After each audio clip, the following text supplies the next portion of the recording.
ओम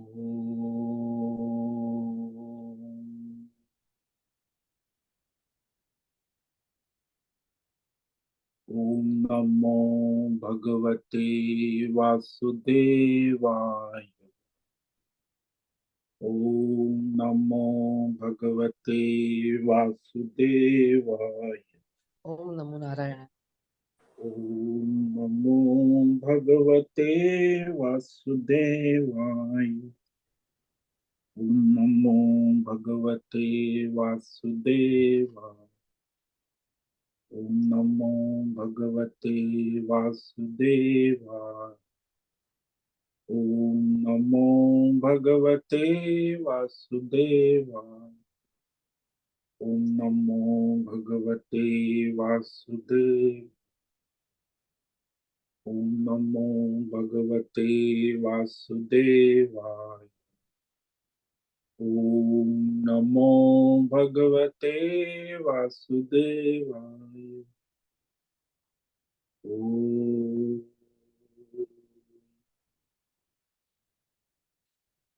ओम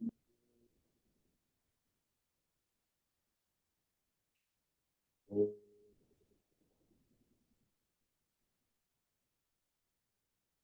ओम श्री परमात्मने नमो नमः। ओम गं गणपतये नमो नमः। ओम सं सरस्वत्यै नमो नमः। ओम गुं गुरुभ्यो नमो नमः। ओम सहनाववतु सहनौ भुनक्तु सह वीर्यं करवावहै तेजस्विनावधीतमस्तु मा विद्विषावहै। ओम शांति शांति शांति। सदाशिव समारंभां शंकराचार्य मध्यम अस्मदाचार्य पर्यन्तां वंदे गुरु परंपरां। वंदे गुरु परंपरां। ओम पार्थाय प्रतिबोधितां भगवतां नारायणेन स्वयं व्यासेन ग्रथितां पुराणम् मध्ये महाभारतम् अद्वैतामृतवर्षिणीं भगवतीम् अष्टादशाध्यायिनीम् अम्ब त्वामनुसन्दधामि भगवत् गीते भवद्वेषिणि। वसुदेवसुतं देवं कंसचाणूरमर्दनं देवकी परमानन्दं कृष्णं वन्दे जगद्गुरुं। नमस्ते परमं ब्रह्म सच्चिदानन्दरूपा निर्गुणाय नमस्तुभ्यं ओंकाराय नमो नमः। सर्वे दुर्गाणि तरन्तु सर्वे भद्राणि पश्यन्तु सर्वे सद्बुद्धिमाप्नोतु सर्वे सर्वत्र नंदतु। ओम तत्सत। ओम ओम ओम। आप सभी ऑनलाइन नेटवर्क पर उपस्थित भगवत गीता श्रवण साधकों को आज प्रातः का अभिवादन अभिनंदन अभिवंदन। हरि ही ओम हरि ओम हरि ही ओम। हम सबको आज का यह दिव्य दिन तन मन धन जन देश काल विषय वस्तु व्यक्ति परिस्थिति अवस्थाएं देश काल विषय अध्यात्म भौतिक दैव क्षेत्र व्यष्टि समष्टि सब अपने प्राप्त हुआ है। अपने अपने पूर्व जन्मों के किए हुए संचित कर्मों के पके हुए फल स्वरूप में वर्तमान में आज सभी को अपने अपने प्रारब्ध अनुसार परमेश्वरीय अचिंत्य त्रिगुणी योग माया के माध्यम से प्रसाद स्वरूप में प्राप्त हुआ है। अतः आज का यह दिव्य दिन परमार्थ हेतु निष्काम सेवा यज्ञ देव यज्ञ ऋषि यज्ञ पितृ यज्ञ मानवता यज्ञ भूत प्राणी यज्ञ सात्विक दान शारीरिक वाचिक मानसिक तप निष्काम कर्म योग ध्यान योग भक्ति योग ज्ञान योग साधनाएं स्वाध्याय वेद शास्त्रों का अध्ययन अध्यापन उपासना आराधना के लिए समर्पित करे और करवावे। अत्यंत दुर्लभ मनुष्य जीवन को परमार्थ हेतु सार्थक करे और करवावे। आज विक्रम संवत 2080 पौष मास कृष्ण पक्ष की त्रयोदशी तिथि है। दोपहर को 1:21 तक। उसके बाद चतुर्दशी तिथि लग जाती। आज है पुण्य पुष्य नक्षत्र है, जो सायं 4:42 तक है। उसके बाद आश्लेषा नक्षत्र लग जाता है। आज है गुरुवार। गुरुजनों की आराधना, उपासना, सेवा, यज्ञ, दान, तप का दिन है। और यहाँ शीत ऋतु चल रही है। रात्रि का न्यूनतम तापमान 9 डिग्री रहा और दिन का अधिकतम तापमान 24 डिग्री रहा। वायु की गति 5-10 किलोमीटर प्रति घंटा चल रही है। ईस्वी सन 2024 8 फरवरी 8 फरवरी 2023 सुबह के 7 बजने वाले हैं। और कलयुग का प्रथम चरण 5248वां वर्ष 7वां वैवस्वत मनवंतर श्वेत वराह कल ब्रह्मा जी का 26वां दिन और 51 वर्ष अभी चल रहा है।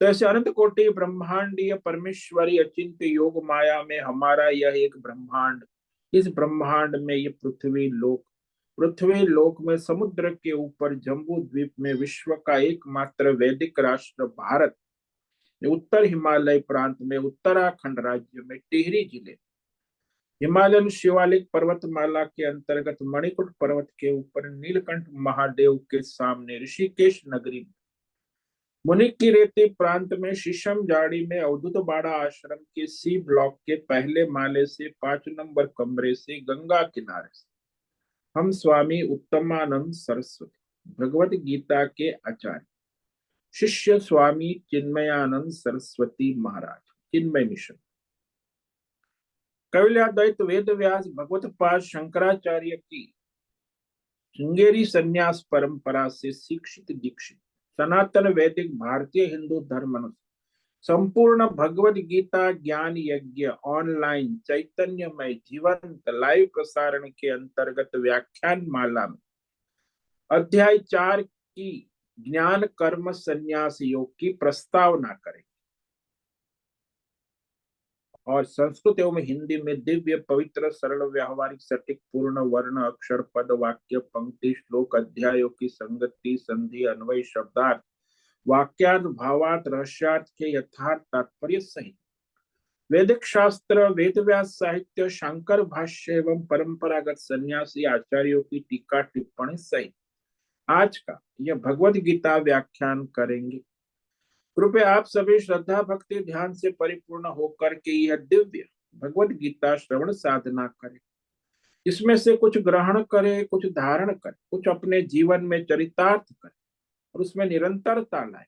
अपनी अपनी आध्यात्मिक भौतिक दैवी अशांति द्वंद्व मोह विक्षेपों से रहित होकर के अधार्मिक अशास्त्रीय भ्रम भ्रांतियों से रहित होकर के अपने अपने शरीर इंद्रिय प्राण मन वचन कर्म से एक रूप होकर एकाग्र होकर के शुद्ध सात्विक सूक्ष्म भगवत विवेक बुद्धि करे, वेद शास्त्र आचार्य परंपरा अनुसार विवेक करे और करवावे।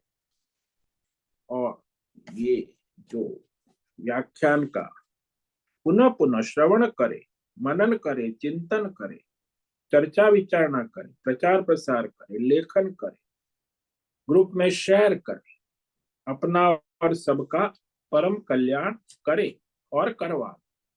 ओम तत्सत। ओम ओम।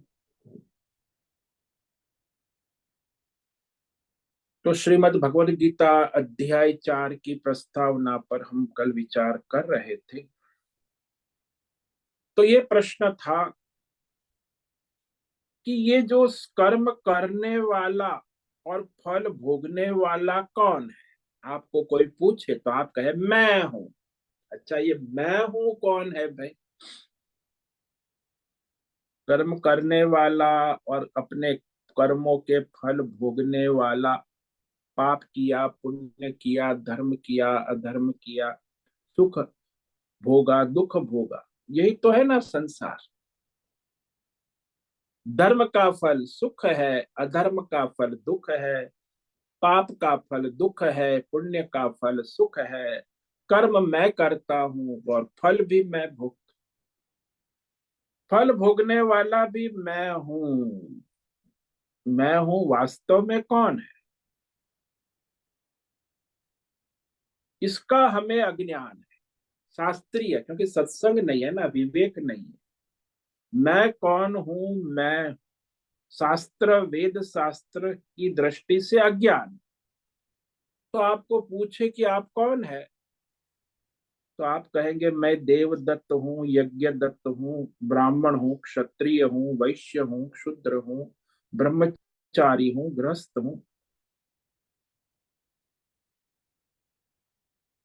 तो ये आप उत्तर देते हैं। तो मैं कौन हूँ, वास्तविक आत्म स्वरूप को नहीं जानते। भाई आपका नाम देवदत्त कब पड़ा, जन्म के पहले कि जन्म के बाद? तो जब शरीर का जन्म हुआ तो फिर आसपास रिश्तेदार, परिवार, माता पिता, ताई बाई ने, भाई बहन ने नाम लगा दिया देवदत्त। तो नाम किसका हुआ? शरीर का जन्म होने के बाद शरीर का नाम। ये शरीर तो मैं कैसे हो सकता हूं? जन्म से प्राप्त हुआ, फिर बचपन में विद्यार्थी रहा, ब्रह्मचारी, उपनयन कराया, जहद। तो मैं ब्रह्मचारी हूं, मैं विद्यार्थी हूं, मैं देवदत्त ब्रह्मचारी हूं। तो भाई ब्रह्मचारी की पढ़ाई पूरी हो गई, 12 साल पढ़ने के बाद फिर आया, माँ बाप ने उसका धूमधाम से विवाह कर दिया। तो अब क्या हो गया, ब्रह्मचारी गया, मैं ब्रह्मचारी हूं कहता था कि मैं गृहस्थ हूं, मेरा विवाह हो गया।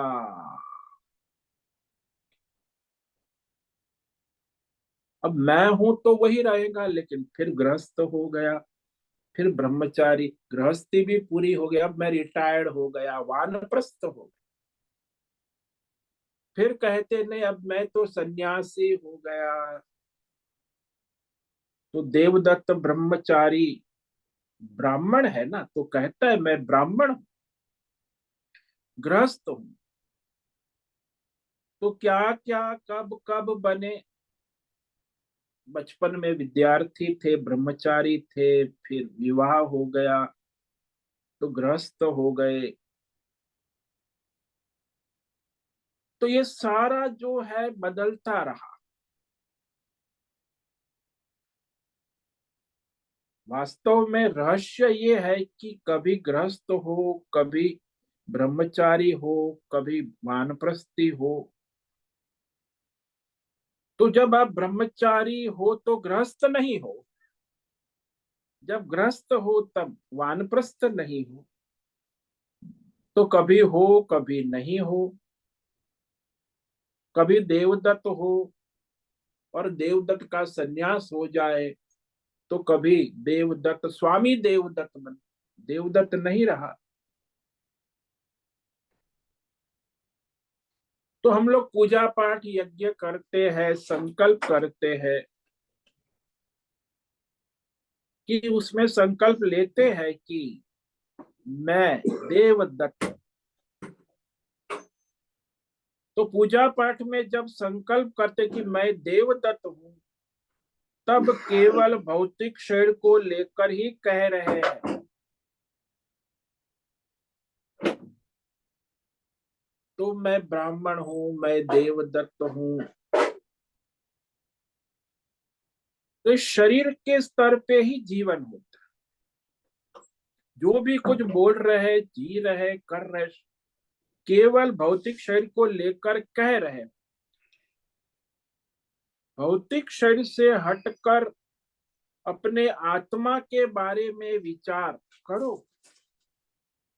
तो इस आत्मा के बारे में बहुत सारे विचारकों ने कई विषयों पर विचार, कि मैं कौन हूं, मैं प्राण हूं, मैं मन हूँ, मैं बुद्धि हूँ, मैं जीव हूँ, कि मैं देवता हूँ, कि मैं ईश्वर हूँ, कि मैं परमेश्वर हूँ। अनेक विचारकों ने अनेक प्रकार के विचार।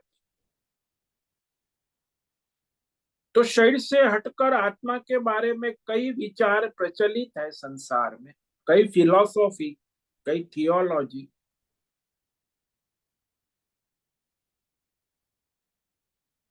तो किसी को पता लगता नहीं कि सचमुच में मैं कौन हूँ। इतना पढ़ा लिखा सुना सत्संग सुनते, कोई कहता है मैं प्राण हूँ, कोई कहता है मैं बुद्धि हूँ, कोई कहता है मैं जीव हूँ, कोई कहता है मैं देवता हूँ, कोई कहता है मैं ईश्वर हूँ, कोई कहता है मैं गुरु हूँ। तो अज्ञान तो बना ही रहता है।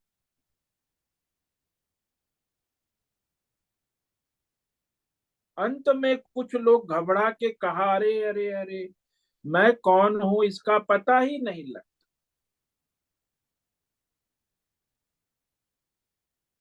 यह है ही नहीं।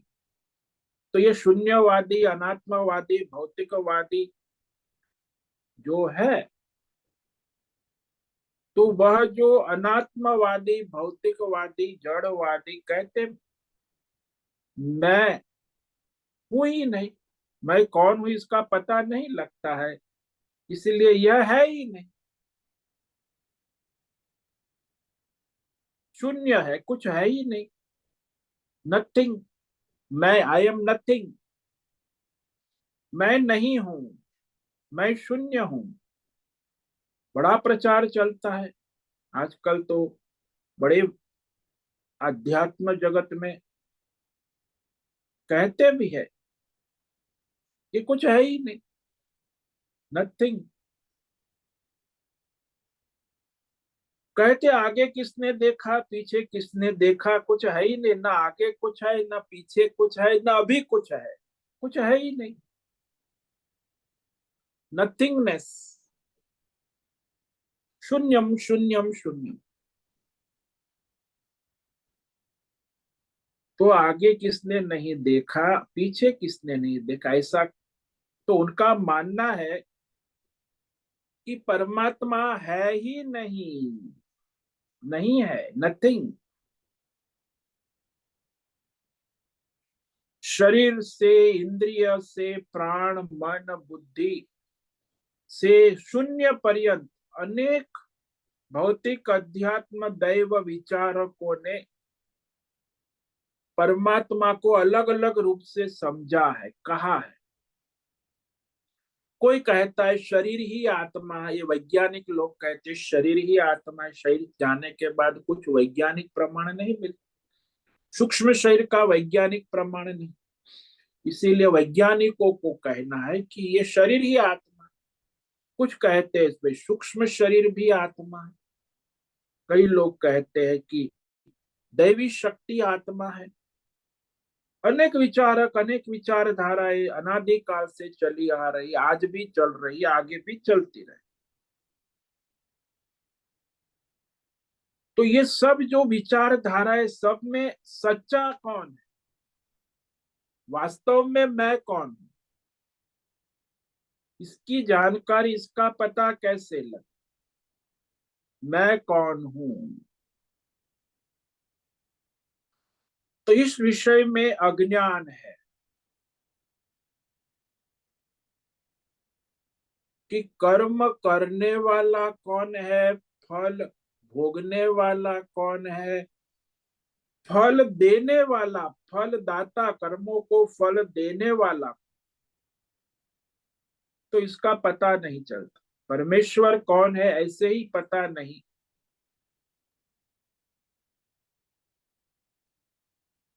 तो इस तरह अज्ञान है, बहुत बड़ा अज्ञान है। तो इस विषय में अज्ञान है, पहले भी था, अभी भी है, आगे भी रहेगा जब तक ज्ञान नहीं होगा। तो ऐसे ही यह पता नहीं है इस भौतिक अध्यात्म दैव संसार को करने वाला कराने वाला, चलाने वाला, भोगने वाला कौन है? मैं कौन हूं? तो ये अज्ञान जो है, इसे दूर करने के लिए ही हमारे वेद शास्त्र प्रवृत्त हुए हैं। ये संसार चक्र चल रहा है, इसमें जीव आ रहा है, जा रहा है, और ये अज्ञान से चलता है। तो हमारे वेद शास्त्रों ने कहा कि देखो, कर्म और धर्म और अधर्म का एक विभाग है, प्रवृत्ति मार्ग, और एक आत्मज्ञान का विभाग है, परमात्मा के तत्व का ज्ञान, निवृत्ति विभाग। तो ये दो विभाग है। यदि हमें धर्म अधर्म का ज्ञान ठीक हो जाए, खिचड़ी का पता ना कर, क्योंकि आजकल खिचड़ी पता नहीं है ना, कुछ भी करते, धर्म अधर्म का कुछ ज्ञान नहीं। सो यदि हमें शास्त्र के अनुसार, वेद के अनुसार धर्म अधर्म का ज्ञान ठीक ठीक से हो जाए, तो फिर हम उस अनुकूल आचरण कर ले। फिर हमारी बुद्धि मन में कोई संशय ना रहे, शुद्धि आ जाए, सूक्ष्म विवेक शक्ति से जान ले कि ये धर्म है, ये अधर्म है। भाई, शराब पीना, मांस खाना, ये शास्त्रों में, वेदों में कहा है कि अधर्म। अब वो कहते सब लोग कर रहे हैं, सब लोग मांस खा रहे हैं, शराब पी रहे, मैं भी पी रहा हूं, उसमें क्या गलती है? तो अधर्म। ओम पता नमो चल नारायण। तो फिर उसे पता चलता है कि जब दोनों किडनी खराब हो जाती है, कैंसर होता है मांसाहार से, तो सोचता है कि अरे, ये तो सब कर रहे हैं, लेकिन सबको कैंसर भी हो रहा है, किडनी भी फेल हुए, मर भी रहे हैं। तो भाई, मरने के बाद विवेक होता है कि अरे, जो वेद में शास्त्रों में कहा कि शराब मांस नहीं खाना, तो आप स्वस्थ रहोगे, दीर्घायु होगे। अब तो 50-60 में निपट गया। आजकल असुर लोग जो है, दवाई के आधार पर थोड़ा 70-80 तक जी लेते हैं, मेडिकल वर्ल्ड ना हो तो इनकी आयु केवल 50 साल ही होगी, 40-50। ये असुर जो शराब मांस खान पान व्यसन व्यसन कर, अब ये मेडिकल सपोर्ट से उनकी 10-20 तरह आयु एक्सटेंशन हो जाती। तो अधर्म करते हैं, धर्म अधर्म का विवेक ही नहीं। विवेक हो तो उस अनुकूल आचरण कर ले कि बुद्धि में विवेक हो गया, सूक्ष्म शक्ति से हमें पता चलता है। परमात्मा के ज्ञान में तो तब होगा जब हम धर्म करेंगे शास्त्र के अनुसार, बुद्धि शुद्ध हो। अब रजोगुणी तमोगुणी को कभी ज्ञान नहीं हो सकता। इसलिए धर्म कर्म जो है सात्विक शुद्ध बुद्धि के लिए आवश्यक। तो बुद्धि की शुद्धि होना आवश्यक है, तभी हम परमात्मा के तत्व ज्ञान की बात जान सकते हैं, समझ सकते। तभी हम परमात्मा के स्वरूप का, तत्व का ज्ञान, विवेक करने योग्य बनते हैं। जिसको परमात्मा तत्व का ज्ञान हो जाता है, वो मुक्त हो जाता है, उसी को जीवन मुक्त है। लेकिन यहाँ धर्म अधर्म का कर्म चक्र चल रहा है, तो इसमें मनुष्य धर्म अधर्म करता है। अधर्म से तो और बंधन में आता है, धर्म से तो निकल सकता है। तो संसार चक्र तो चलेगा ही। संसार में आज के युग में देखा जाए तो 90% तो अधर्म के चक्र में घूम रहे, 5-10% ही धर्म चक्र में। वो धर्म चक्र वाले हैं, वो फिर इस संसार चक्र से छूटने की योग्यता प्राप्त करते हैं। अधर्म वाला तो इसी संसार चक्र में घूमता रहेगा। इसका मूल कारण क्या है? अज्ञान। इसीलिए अज्ञान का नाश करने के लिए ही हमारे वेद शास्त्र प्रवृत्त हुए। भगवान ने वेद शास्त्र का उपदेश इसीलिए किया कि भगवान जानते थे कि मनुष्य आगे इस अज्ञान से संसार के बंधन में बंध जाए। तो हमें इस परमार्थ आत्मा के अज्ञान को हटाना और आत्मज्ञान को प्राप्त करना, यही वेद शास्त्र का मुख्य प्रयोजन। हमारे वेद भगवत गीता का भी प्रयोजन अर्जुन का अज्ञान हटाकर उसे आत्मज्ञान के द्वारा स्वधर्म में लगाना। तो गीता का प्रयोजन भी यही है, वेद शास्त्रों का भी मुख्य प्रयोजन यही है कि मनुष्य के अज्ञान को हटाकर उसे अपने वास्तविक ज्ञान स्वरूप में स्थित करना। हमने देखा पहले अध्याय में अर्जुन विषाद योग, वे अर्जुन जो है वो मोह और राग के कारण युद्ध में प्रवृत्त हुआ। प्रवृत्ति भी उसकी मोह राग के कारण थी और अर्जुन निवृत्त हो रहा है वो भी मोह और राग के कारण, आसक्ति के। तो देखो अर्जुन युद्ध में कैसे प्रवृत्त हुआ। तो देखा गया कि कौरवों ने हमारा बहुत बुरा किया है, इसीलिए हम इन्हें मार कर ठीक कर देंगे। यही अर्जुन का संकल्प था। जब 12 साल का वनवास चलने गए, धोखे से उनको जुए में हराया। पांडव 13 साल का, 1 साल अज्ञातवास, 12 साल वनवास भेजा था। उस समय जब अर्जुन और 5 पांडव जब वनवास में जा रहे थे, तो अर्जुन बड़े जोर से पैर पटक कर धूल उड़ाते हुए जा रहा था। यह विदुर ने देखा कि अर्जुन कुछ बोल रहा है उसको और पटक कर जा रहा है, धूल उड़ा रहा है। पांचों पांडव बड़े अशांत थे, वन में जा रहे, 12 साल वनवास, 1 साल अज्ञा, जुए में हार गए। तब धृतराष्ट्र ने पूछा कि पांडव जब जा रहे तो कैसे जा रहे। विदुर ने वर्णन किया, अपना आंखों देखा कि वे अपमानित होकर जा रहे थे। वो जानते हैं कि गलत ढंग से फंसाए गए, लेकिन वो बड़े रोष में थे। अर्जुन जमीन पर पैर पटक पटक कर, जैसे यह धूल उड़ रही है, कहता था कि जैसे ये धूल उड़ रही है इसी प्रकार मैं बाणों की धूल वर्षा कर इन कौरवों का नाश करूंगा। ये अर्जुन का संकल्प। 12 साल 13 साल अर्जुन ने यही तैयारी, युद्ध की तैयारी कर कर ही युद्ध में मैदान में, महाभारत युद्ध के मैदान आया था। तो उसकी प्रवृत्ति जो है किस कारण हुई थी, कौरवों के अपमान का बदला लेने के लिए संकल्प किया। किंतु वो पूरी तैयारी के साथ युद्ध के मैदान में आकर खड़ा हुआ।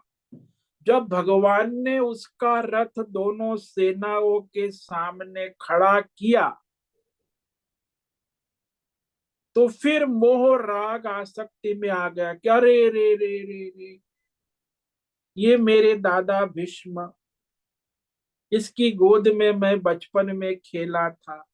ये मेरे गुरुजी द्रोणाचार्य, मुझे धनुष के ऊपर प्रत्यंचा चढ़ाना सिखाया था। ये मेरे गुरुजन है, मेरे दादा है, मेरे स्वजन है। मैं इन्हें बाणों से कैसे मारूं। ये तो मेरे वंदनीय, पूजनीय, अर्चनीय, अत्यंत प्रिय है, स्वजन है। तो स्वजनों के प्रति मोह राग से अर्जुन शोक विषाद ग्रस्त हो गए। तभी भी वो त्याग वैराग्य की बात करने लगा। अर्जुन कहने लगा कि भगवान, लड़ने झगड़ने से क्या पड़ा है, मैं भिक्षा मांगकर अपने जीवन का गुजारा कर लूंगा। पहले अध्याय में कहा केवल पेट ही तो भरना है और क्या, जीवन चलता है। लेकिन ये मेरे स्वजन है, द्रोणाचार्य है, भीष्म, इनको मारना उचित नहीं है। ये भी मोह राग और आसक्ति से ही तो त्याग करने को तैयार हो। उसमें वो धर्म शास्त्र के, वेद शास्त्र के प्रमाण भी देने लगा। अर्जुन ने कहा वेद शास्त्र में कहा है अर्थ दृष्टि कि इस युद्ध से तो कुल धर्म नष्ट हो जाएगा, कुरु वंश नष्ट हो जाएगा, कुल की स्त्रियां बिगड़ जाएंगी, सारा युदु वंश, कुल वंश, कुरु वंश का नाश हो जाएगा। ये वैदिक दृष्टि अर्जुन ने कही, वेद शास्त्र के अनुसार। लेकिन वो मोह से कह रहा था, विवेक नहीं था। तो जो मनुष्य को वास्तव में अध्यात्म ज्ञान, विवेक, आत्मा अनात्मा का विवेक होकर जो वैराग्य होता है, त्याग होता है, वो वास्तविक त्याग। लेकिन ये तो शोक विषाद मोह से उत्पन्न त्याग वैराग्य। सो शोक से, विषाद से, दुख से उत्पन्न अर्जुन का त्याग वैराग्य केवल आसक्ति का विषय ही बदलता है। जिससे शोक दुख हुआ उससे न विषाद होता है, न किसी विषय में राग हो सकता।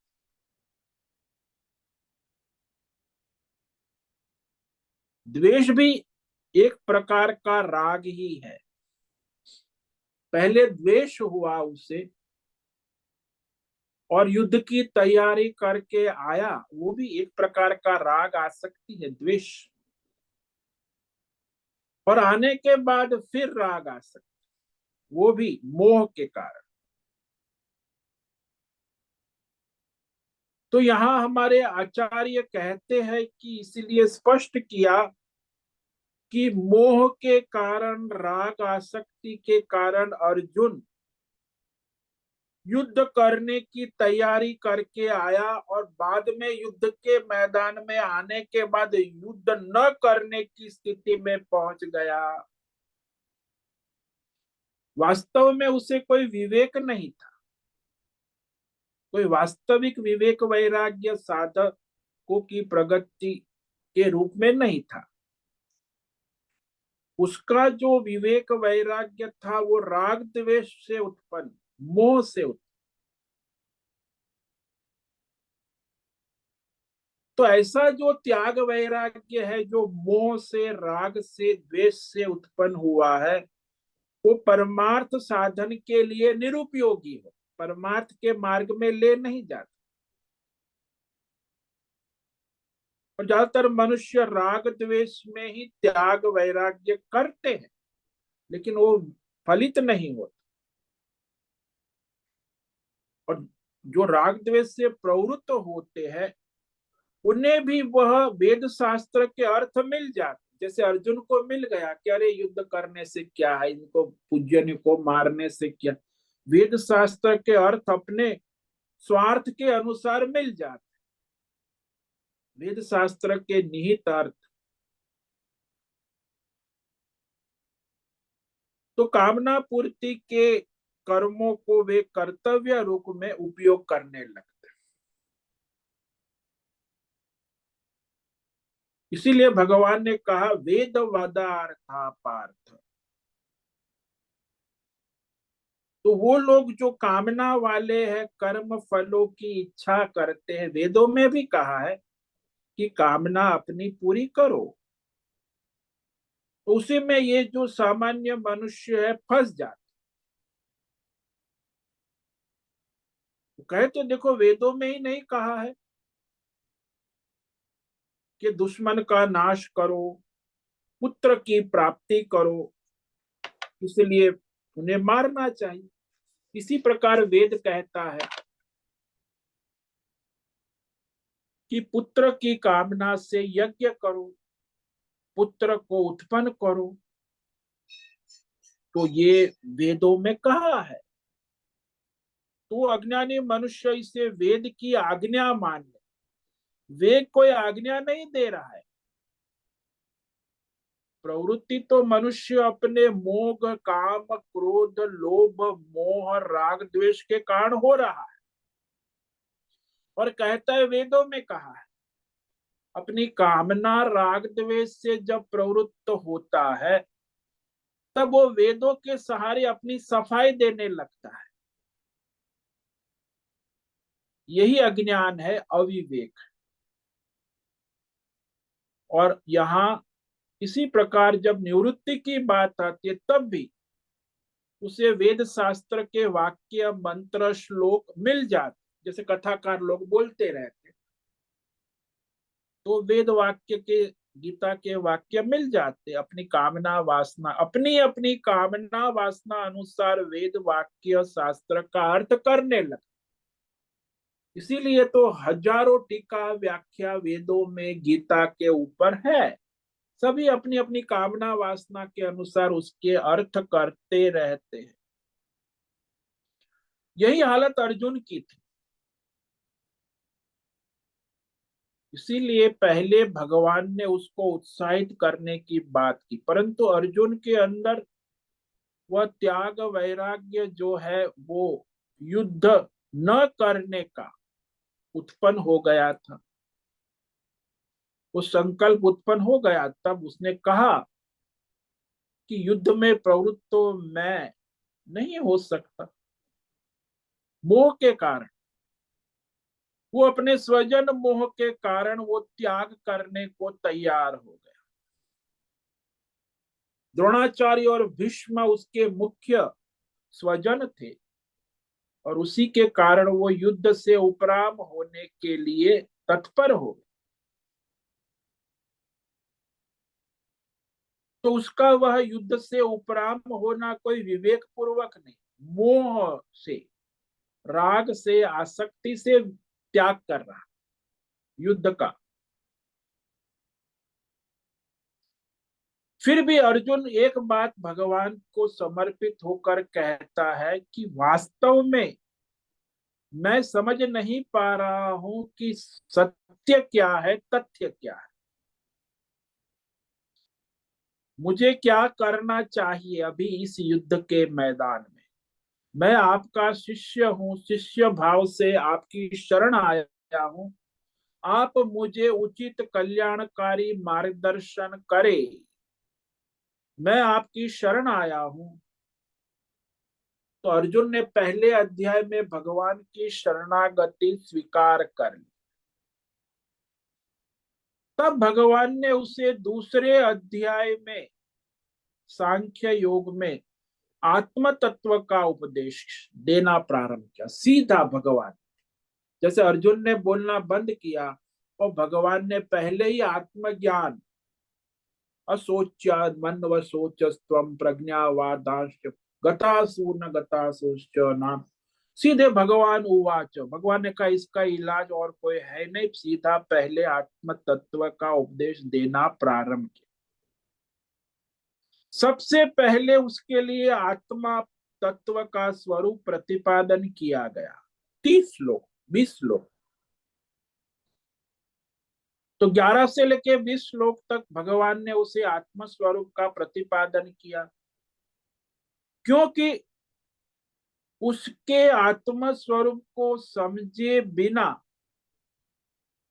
न हम स्वधर्म ठीक से कर सकते हैं, न हम त्याग वैराग्य को ठीक से समझ सकते हैं। अतः सबसे पहले आत्म तत्व स्वरूप को जानना, समझना अत्यंत आवश्यक है।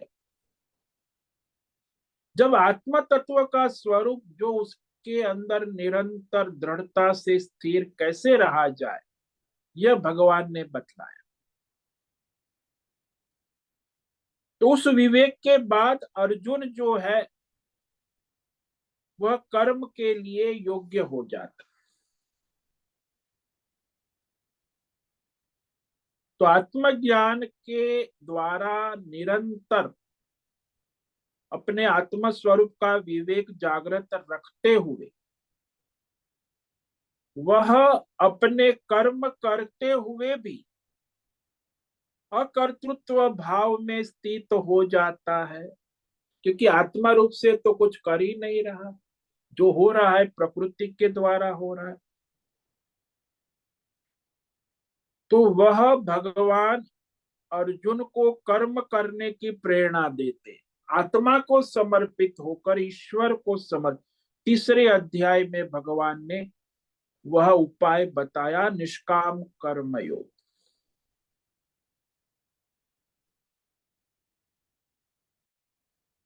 तो ठीक प्रकार से वेद शास्त्र में स्वधर्म कर्म करके उसको परमेश्वर को अर्पण करते हैं।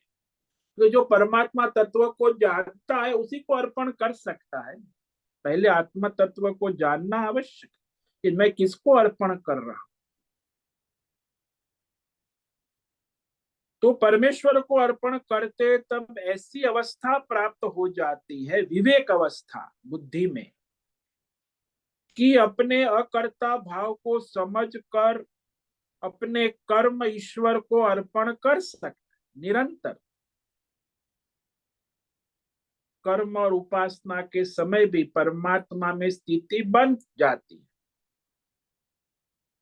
तो इस प्रकार सारे वेदों का सार यही है कि वेद के अंदर जितना भी कर्म कांड, उपासना और ज्ञान लंबा चौड़ा निरूपण है, 80% कर्म और फल का निरूपण है, 16% उपासना भक्ति का वो निरूपण है, 4% आत्मज्ञान का निरूपण। अब सबसे लंबा चौड़ा तो कर्म और उपासना ही है। इतनी बात कही, लेकिन वो सारा उसका प्रयोजन क्या है कि वह सब आत्मज्ञान निष्ठा हेतु ही कहा है, कर्म उपासना और कुछ नहीं। आत्मज्ञान निष्ठा रूपी ज्ञान विज्ञान में मनुष्य की बुद्धि स्थिर हो, इसलिए ये साधन साधना, कर्म योग, ध्यान योग, भक्ति योग, उपासना, तो वह क्यों? क्योंकि वह आत्मनिष्ठा को दृढ़ करने की,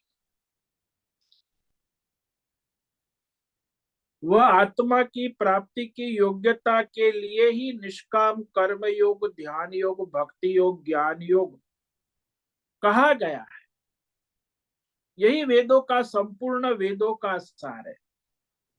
वेदों का सारा रहस्य जो है प्रवृत्ति और निवृत्ति। ज्ञान योग जो है वो निवृत्ति मार्ग परायण है, और कर्म योग और भक्ति योग, उपासना, ये प्रवृत्ति लक्षण।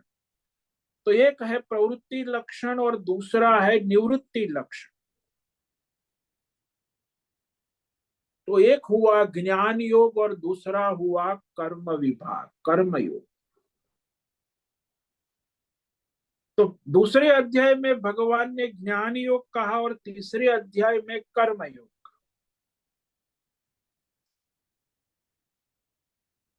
और शास्त्रों में भी कहा प्रवृत्तम च निवृत्तिम च द्विधम धर्म। वैदिक धर्म क्या है? प्रवृत्ति च निवृत्ति, कर्म योग और ज्ञान योग। जो दूसरे अध्याय में भगवान ने ज्ञान योग कहा और तीसरे अध्याय में कर्म योग कहा। तो ये प्रधान रूप से बता दिया, उसका यहाँ विवेक करना आवश्यक है।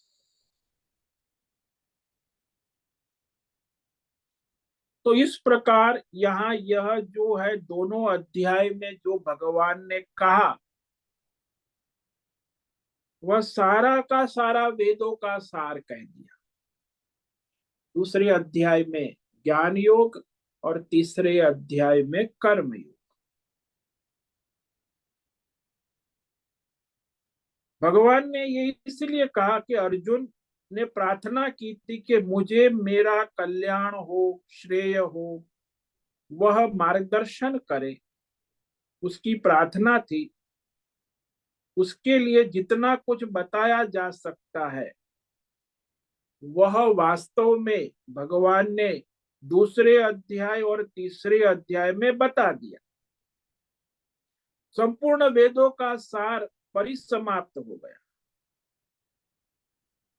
वेदों में जो कहना था, भगवान को जो कहना था, वो सब दूसरे और तीसरे अध्याय में कहा गया। तो यह वेद ज्ञान हमें कैसे मिला? ये ज्ञान योग और कर्म योग, दूसरा अध्याय और तीसरे अध्याय का ज्ञान कहाँ से आया? तो यह ज्ञान के बारे में वह ठीक है या नहीं है, कि उसके आचार्य परंपरा संप्रदाय का पता लगाना आवश्यक। इसीलिए आचार्य परंपरा को संप्रदाय कहते। तो वेद शास्त्र ज्ञान आया कहाँ से? और उससे अनुभव जन्य प्रमाणित किसने किया? किसी एक व्यक्ति का अनुभव तो नहीं हो सकता। एक व्यक्ति के किसी विषय अनुभव किया हो तो वह विषय को हम उचित नहीं समझते, क्योंकि अकेली व्यक्ति का अनुभव है, उससे यथार्थ विवेक नहीं हो सकता। इसीलिए हमारे सनातन धर्म में आचार्य परंपरा से जिन लोगों ने इस वेद शास्त्र ज्ञान योग कर्म योग को समझा, अनुभव किया, इसका विचार विवेक करना आवश्यक है। अगर ये गीता ज्ञान ठीक है तो बहुत से उसमें आचार्य परंपरा से इसे प्रमाणित किया गया होगा। यदि कोई एक ऋषि या एक व्यक्ति का व्यक्तिगत ज्ञान होता तो उसका कोई प्रयोजन न रहे, दूसरे को वैसा अनुभव नहीं हो सकता, तो वो ज्ञान व्यर्थ है। इसीलिए किसी भी ज्ञान की यथार्थता परीक्षणीय होती। और ये जो ज्ञान योग कर्म योग वैदिक है, वो कितनी पीढ़ियों से, कितनी दीर्घ आचार्य परंपरा से चला आ रहा है। एक तो कुल वंश परंपरा और दूसरी आचार्य परंपरा से अनुभव से प्रमाणित किया गया, जो परंपरा से एक पीढ़ी से दूसरी पीढ़ी चलता है। तो इसी परंपरागत स्मरण के ऊपर बहुत से शास्त्रकार ये कहते कि ये जो ज्ञान है वो कैसे आया। तो भगवान यही आगे जो है महत्वपूर्ण आत्मज्ञान और कर्म योग का प्रसंग, उसकी आचार्य परंपरा का वर्णन करना, क्योंकि सब जगह आचार्य परंपरा का वर्णन होता है। वेदों में भी आचार्य परंपरा से ही ज्ञान होता। आजकल के आधुनिक युग का कहना है कि ऐसे कोई स्वयं व्यक्तिगत ज्ञान महत्व का है। आजकल स्वयंभू बाबा बहुत इंटरनेशनल बाबा बन गए हैं, जिसका न कोई गुरु है, केला घंटाल गुरु घंटाल। तो वो व्यक्तिगत, जिसमें कोई प्रमाण नहीं है, परंपरा नहीं है, बस व्यक्तिगत। तो व्यक्तिगत ज्ञान से कुछ हानि होती है और वह समस्त परंपरा को नष्ट करता है। आचार्य परंपरा से क्या लाभ है? बोले आचार्य कहते हैं कि चाहे सारे वेद शास्त्रों को पढ़ लो, परंतु यदि तुमको आत्मज्ञान आचार्य परंपरा संप्रदाय से प्राप्त नहीं है तो तुम अज्ञानी हो, मूर्ख हो। तुम चाहे कितने भी बुद्धिमान हो, लेकिन तुम्हारे आचार्य परंपरा वेद विद्या नहीं है और तुम अपने बुद्धिमान, आजकल सब बुद्धिजीवी का युग है, व्यक्तित्ववाद है ना, ये सब मूर्खता का प्रदर्शन है दुनिया में आजकल जो हो रहा है। व्यक्तित्ववाद, स्वयंभू। तो भगवान यहाँ आत्मज्ञान कर्मयोग ज्ञान योग की परिसमाप्ति करके वो कहाँ से आया, वह आचार्य परंपरा वंश परंपरा का कथन करते हैं। तो ये ज्ञान योग और कर्म योग दूसरा अध्याय और तीसरा अध्याय में जो ज्ञान कहा उसकी आचार्य परंपरा संप्रदाय को बताने के लिए यहाँ ये अध्याय प्रारंभ करते। तो प्रारंभ में पहले श्लोक से लेके तीसरे श्लोक तक ये ज्ञान परंपरा आचार्य परंपरा संप्रदाय को बताते कैसे ये ज्ञान हम तक पहुंचा। तो इस श्लोक को आज पढ़ेंगे। पहला श्लोक आरंभ करते हैं। ओम श्री भगवान उवाच इमं विवस्वते योगं प्रोक्तवानहमव्ययम्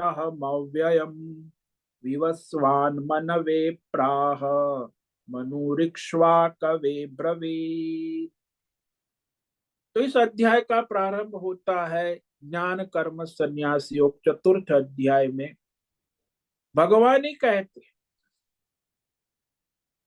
कि ये जो मैंने तुम्हें कहा दूसरे इमम, इमम यानी दूसरे अध्याय में ज्ञान योग और तीसरे अध्याय में कर्म योग कहा, यह जो मैंने अविनाशी ज्ञान योग और कर्म योग तुम्हें कहा वो मैंने सबसे पहले सूर्य विवस्वान सूर्य को कहा था।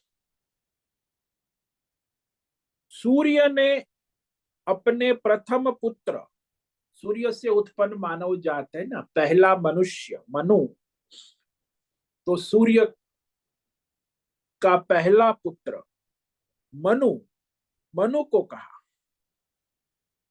और मनु से उत्पन्न हुआ जो सबसे पहला राजा इक्ष्वाकु, इक्ष्वाकु वंश जिसे, तो मनु ने अपने पुत्र इक्ष्वाकु को कहा।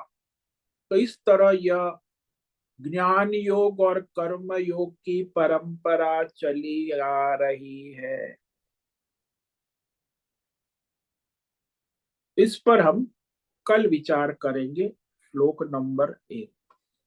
ओम नमो नारायणाय, ओम नमो नारायणाय, ओम नमो नारायणाय, ओम नमो नारायणाय, ओम नमो नारायणाय।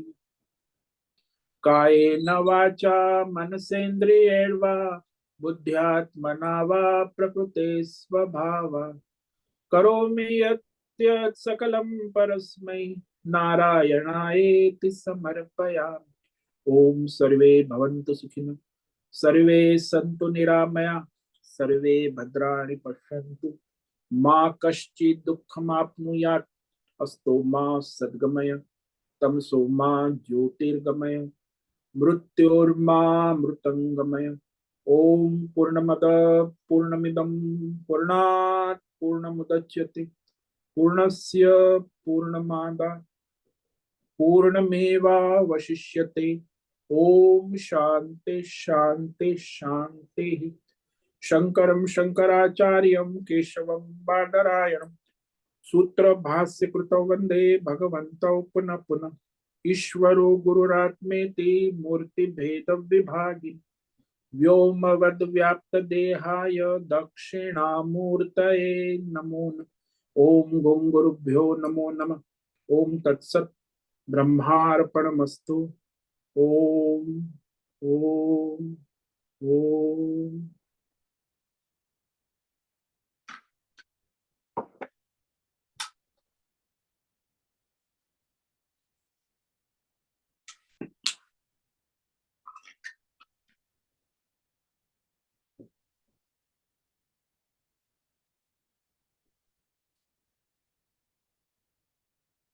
ओम नमो नारायण स्वामी जी। बोलो हेमा। स्वामी जी, अभी जो आपने बताया कि द्वेष भी एक प्रकार का मोह ही है, वो कैसे? राग वो हाँ, भी वो भी मोही, वही राग है, मोही है। तो मोह से तो द्वेष होता है, राग आ सकती है तभी तो द्वेष, बिना अपने आप थोड़ी होगा। राग भी आ सकते मोह से है और द्वेष भी मोह से। जिसमें आपको मोह है उसी को आप द्वेष करोगे, और किसी को कहाँ जाने करने जाओगे। तो राग द्वेष का मूल तो मोह ही है, अज्ञान हम्म, से उत्पन्न। मतलब उसके पर हमको मोह है, इसीलिए उसकी कोई चीज पसंद नहीं आती, इसलिए द्वेष हो जाता है। हाँ, उससे मोह है। और उसके हम्म। जो कर्म है, जैसे पहले राग होता है, हम्म। फ्रेंडशिप होती है, आई लव यू होता है, फिर मैरिज होता है, राग होता है, मोह है। हम्म। और फिर द्वेष होता है, डाइवोर्स होता है, तो भी मोह है, तभी डाइवोर्स होता है, द्वेष होता है। तो मोह बना रहता है अज्ञान से। तो उसका मूल आधार ही मोह है, राग द्वेष का। किसी भी विषय में राग द्वेष जो है, वो अज्ञान से, मोह के कारण ही उत्पन्न हो। भाई बहन का झगड़ा होता है, भाई भाई का झगड़ा होता है, तो भाई द्वेष करता है। तो बहन भाई का झगड़ा होता है, द्वेष करता है, तो क्या है? वो मोह ही तो है ना। वो राग था पहले, अभी द्वेष है, अब मैं उसके घर नहीं जाऊंगा। वो मोह तो है। इसीलिए भाई भाई का संसार में होता है, बहन बहन का होता है, मेरा उससे कोई रिश्ता नहीं, बोलती भी है। वो सब मोह ही तो है ना। द्वेष भी मोह से ही तो चल रहा है। मोह है, उसकी बहन है, उसका भाई है, उसमें उसको मोह है। अर्जुन का भी यही हुआ ना। अर्जुन मोह से कि इस कौरवों ने हमारे साथ बुरा व्यवहार किया है, तो इसका बदला लेने के लिए हम इनका नाश करेंगे। उसके लिए पूरी तैयारी 12 साल करके मोह राग आया, द्वेष से आया। और जब आया मैदान में, तो फिर वहां उसको मोह हो गया, फिर राग हो गया। वही कौरव सेना है, उसमें दुर्योधन का है, उसमें भीष्म है, द्रोणाचार्य है, कर्ण है। जब भीष्म और द्रोणाचार्य को देखकर फिर उसको मोह, बड़ा आश्चर्य है। अब तो ये कहता है मैं युद्ध नहीं करूंगा। तो ये मोह की निवृत्ति सिर्फ आत्मज्ञान से ही होती है। हाँ, इसीलिए तो भगवान ने सबसे पहले आत्मज्ञान कहा अर्जुन को। हम्म। उसके सिवा इसका इलाज कोई है ही नहीं। फिर अर्जुन को स्वधर्म करने को कहा। क्योंकि आत्मज्ञान का अधिकारी नहीं होते, इसलिए हमें पहले स्वधर्म करना है। देखो, आत्मज्ञान के अधिकारी नहीं है, इसीलिए अर्जुन भी आत्मज्ञान का अधिकारी ने, फिर भी भगवान ने अर्जुन को आत्मज्ञान का उपदेश किया। क्योंकि वो हम्म। किसको समर्पण करके कर्म करेगा। कर्म योग हाँ करने की बात आई तो आत्मा की ज्ञान होगा तो अपने ईश्वर को समर्पण करेगा, आत्मा को समर्पण करेगा ना। हाँ हाँ हाँ। आत्मज्ञान के बिना किसको समर्पण करेगा। हम्म। इसीलिए सबसे पहले आत्मज्ञान दिया, और उसके बाद उसको कहा कि तुम तुम्हारा स्वधर्म करो, और ये मुझे अर्पण करो, यानी परमात्मा को, अपनी ही आत्मा को, जो हम्म। नित्य है, शाश्वत है।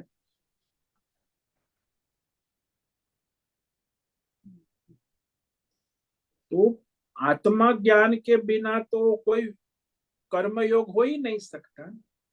हम्म। ईश्वर को समर्पण का मतलब क्या है? निष्काम कर्म योग करो, मतलब अपनी ही आत्मा, परमात्मा आपकी अंतरात्मा है, उसको समर्पण करके अपना स्वधर्म करो, तो तुम उस परमात्मा के स्वरूप को प्राप्त हो जाओगे। तो पहले भगवान ने दूसरे अध्याय में आत्मज्ञान कहा, और तीसरे अध्याय में कर्म योग का। बस हम्म। यही वेदों का रहस्य है भाई। कर्म योग जो है, वो आपको अपने आत्म स्वरूप में स्थित कर देता है। हम्म।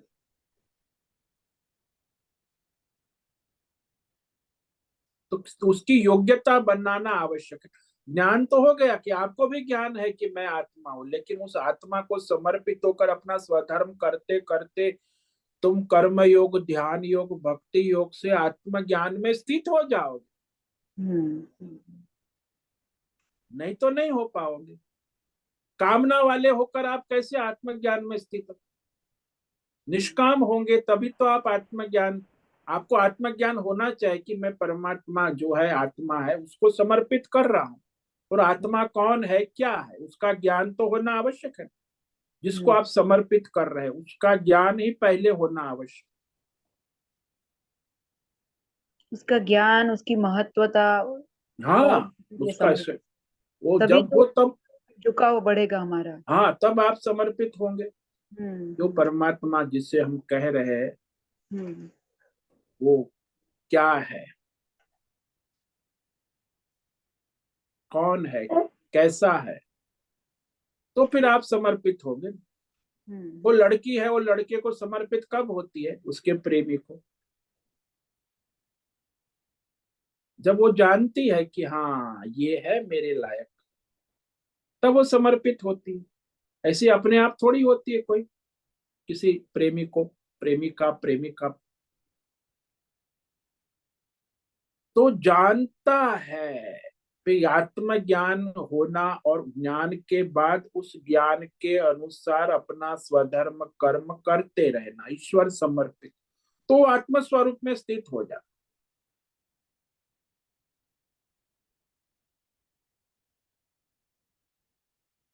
तो पहले जानना तो जरूरी है ना कि कौन है वो प्रेमी। फिर वो जानती है, फिर वो धीरे धीरे वो समर्पण करती है, कर्म उपासना भक्ति ध्यान, फिर वो उसके स्वरूप में स्थित हो जाती है। बिना जाने कैसे उसके चलेगा? पहले जानना होगा, बाद में भी कर्म करना होगा, उसका चलेगा 2-5 साल प्रेम प्रेमिका कर्म योग ध्यान योग भक्ति योग, उसके बाद उसे ज्ञान योग होगा, विवाह कर लेंगे, उसके साथ एक रूप हो जाए। अभी सुनने के बाद बहुत सारा विवेक होता है, तो वो अनुभव भी होने लगता है। जो सत्संग में सुनते हैं कि नहीं, परमात्मा से ही ये सब हो रहा है, ये वो अनुभव से हाँ ज्यादा उनके नजदीक आने का वो होता है। हाँ, जितना स्पष्ट विवेक होगा उतना आपका कर्म योग ठीक होगा। जब हम्म आपको अहंकार आ गया, मोह आ गया, तो कर्म योग नहीं होगा। हाँ भगवान का अनुभव स्पष्ट है कि उपस्थित है, मैं उसी के, तो आपका कर्म योग है। हम्म उपस्थिति आपको होनी चाहिए, जैसे आमने सामने उपस्थित है, हम्म। उसी को समर्पित होगा ना। मगर अभी ऐसा होता है कि अभी जैसे वो ऊपर नीचे स्केल जाता है, वैसे होता है, हमेशा वो भाव स्थित नहीं रहता है, वो मोह भी हाँ बीच वो में। तो साधक अवस्था में ऐसा होता ही है, बाद में आपकी दृढ़ता अभ्यास करते करते नित्य दृढ़ता आ जाती। पहले हम्म तो ऐसे ही होगा, हम्म पहले अज्ञान हो जाएगा, फिर ज्ञान आएगा, फिर भोजन के समय फिर दोपहर को अज्ञान हो जाएगा, तो ज्ञान से करोगे कर्म, कभी अज्ञान से करोगे, तो इस हम्म तरह चलता रहेगा। फिर एक बार दृढ़ता ज्ञान निष्ठा हो जाएगी, तो हम्म। फिर ज्ञान निष्ठा में फिर आपको कोई हिला नहीं सकता। वो कर्म या निष्काम भाव से कर्म योग से ही निष्ठा बढ़ती है ना। हाँ, निष्काम गांव से कर्म योग ध्यान योग भक्ति योग से वो निष्ठा दृढ़ होने लगती, हम्म। सकाम से नहीं होगी। हाँ। इसलिए तो सकाम आपके आ जाते तो आपका निष्काम चला जाता है, दोनों हम्म साथ में नहीं रह सकते। हम्म। हाँ स्वामी जी, बस आप आशीर्वाद दे कि हम बस इस मार्ग में आगे बढ़ते रहे बस। हाँ तो बस ईश्वर समर्पित निष्काम निष्ठा को अभ्यास से बढ़ाते रहे, सकाम आएगा फिर तुरंत आप उसे पकड़ लो, निष्काम को भी, तो इस हम्म। तरह अभ्यास चलता रहेगा। हाँ। ओम नमो नारायण स्वामी जी, बहुत बहुत ओम धन्यवाद। ओम नमो नारायण। ओम नमो नारायणाय स्वामी जी। हाँ बोलो मेरा। स्वामी जी, ये जो हम लोग मोह, आप जो मोह कहते हैं, वो हमेशा भौतिक दुनिया का ही बारे में होता है ना स्वामी जी, आत्मा नहीं के नहीं नहीं, बारे में मोह नहीं तो होता है ना। भौतिक अध्यात्म दैव हर प्रकार का मोह, देवी हम्म, देवताओं का भी मोह होता है, अध्यात्म मतलब अपने शरीर, परमात्मा के अलावा। परमात्मा के अलावा सभी विषयों में मोह होता है। मोह होता है वो ही गलत होता है, वो ही हमें मोहित हाँ, करता है। वो मोहित करता है। मोहित तो मोहित करेगा, और कौन करे। और जब तक हम लोग इन चीजों में क्या बोले आप, भौतिक, आध्यात्मिक, अध्यात्मिक और दैवी। दैवी में हम आसक्ति रखते हैं या द्वेष रखते हैं, हाँ, राग द्वेष रखते हैं तो उसी में डूबे रहेंगे, और कहाँ। उसी में डूबे रहेंगे और परमात्मा में एक न हो सकते। नहीं हो सकते, हाँ, कभी नहीं हो सकते। यानी उन चीजों में हमें इंटरेस्ट है, हम्म। ना केवल परमात्मा में इंटरेस्ट है। और जब तक हाँ वो इंटरेस्ट है तो उसमें मोह भी होगा, द्वेष भी, मतलब हाँ, राग भी होगा, राग द्वेष द्वेष भी होगा। हम्म। होगा, और हम इसमें इन्वॉल्व होते रहे। हाँ जी, हाँ जी। और कब ये मोह छूटेगा, जब हम सोचेंगे कि ये कुछ भी सच नहीं है। हाँ, वो भगवान असत्य है, भगवान को समर्पित हो गए, दृढ़ निष्ठ, तो उसकी सत्ता स्वीकार करेंगे। एक तो अज्ञान हो, अहंकार हो, तो आप उसकी सत्ता स्वीकार नहीं करें। सत्ता स्वीकार करते हैं मतलब हम लोग अभी जान गए हैं कि वही एक सच है। हाँ, वही और सनातन सत्य।